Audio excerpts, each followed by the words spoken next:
La novlangue, c'est un concept qui a été inventé par George Orwell dans son roman 1984.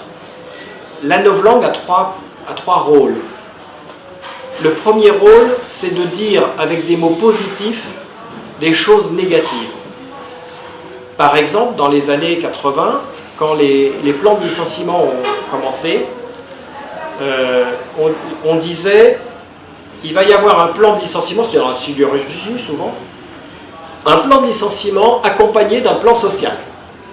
On va licencier des gens, mais on va leur offrir une formation pour leur permettre de se reconvertir, etc. Et puis dans les années 90, le mot plan de licenciement a disparu et on n'a gardé que plan social.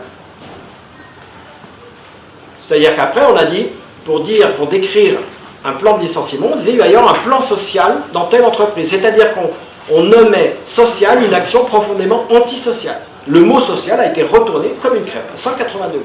Aujourd'hui, je crois qu'on dit même pire, ça va encore plus loin, c'est plan de soutien de l'emploi, je crois. Un truc comme ça, ouais. Donc ils sont encore allés plus loin dans la novlangue, quoi. Non seulement le mot social a été retourné de 180 degrés, mais on va encore plus loin. C'est départ volontaire. Donc ça, c'est la première fonction. La deuxième fonction, c'est de déshumaniser le langage. À partir du moment où vous avez des politiques qui créent du chômage, qui créent de la pauvreté, il faut pouvoir en parler sans que ce soit honteux. Donc il faut déshumaniser le langage. On dit un SDF. SDF, ça sonne comme SNCF, comme EDF. C'est un sigle. Et un sigle, ça ramène à des statistiques inconsciemment. Un sigle, ça s'adresse à l'hémisphère gauche de notre cerveau. L'hémisphère discursif, temporel, analytique. Celui qui calcule. Donc, c'est ça que ça évoque. Si vous dites clochard, vous avez l'image d'un être humain assis dans la rue avec son petit panneau « J'ai faim, aidez-moi, merci ». Ça renvoie à l'hémisphère droit du cerveau, l'hémisphère global, atemporel, sensible.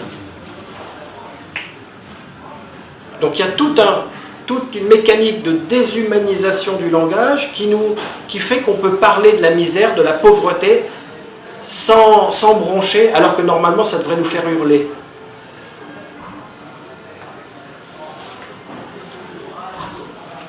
La troisième fonction de la novlangue, c'est d'imposer un cadre lexical. Il y a des mots qu'on a le droit de dire, il y a des mots qu'on n'a pas le droit de dire. Ou sinon, si vous dites ces mots-là, qu'on n'a pas le droit de dire, vous êtes raciste, vous êtes, je ne sais pas quoi, complotiste, enfin, vous avez toutes les tares du monde. C'est la Sainte Inquisition médiatico-politicienne qui détient et impose ce cadre lexical. Par exemple, dans les années 70, le Parti communiste français disait « il y a des exploités ». Quand il parlait des ouvriers, il disait « les exploités ». Alors, s'il y a des exploités, c'est qu'il y a des exploiteurs. Donc on regarde, ils sont où les exploiteurs? On finit par les trouver. Aujourd'hui, on dit des défavorisés. Il n'y a pas de défavoriseurs. Ils n'ont pas de chance. Ils n'ont pas de chance. Personne n'y peut rien, ils n'ont pas de chance. La novlangue a pour objectif que l'on ne puisse pas dire certaines choses. Que l'on s'interdise, que l'on n'ait même pas l'idée de dire certaines choses. Parce que les linguistes vous diront que quand on ne crée pas des mots pour dire les idées qu'on a en tête, mais on construit des idées à partir des mots dont on dispose. C'est la pauvreté du langage induit la pauvreté de la pensée, et pas l'inverse. Donc si vous interdisez certains mots, vous interdisez de penser certaines choses. Quand dans une société comme la France, le PIB double en moyenne tous les 15 à 20 ans, le PIB double en moyenne tous les 15 à 20 ans chez nous, et quand dans le même temps, le chômage explose la pauvreté explose, quand eh bien, une société qui produit ça est une société barbare. Et la novlangue a pour mission d'empêcher de penser ça, d'empêcher de le dire.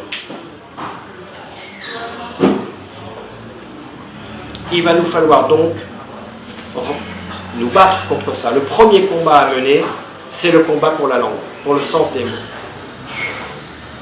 C'est le tout premier combat à mener. Employer les mots justes pour dire ce qu'on pense. Et ne pas se laisser intimider par le politiquement correct. Quitte à se faire traiter de facho, rien à foutre.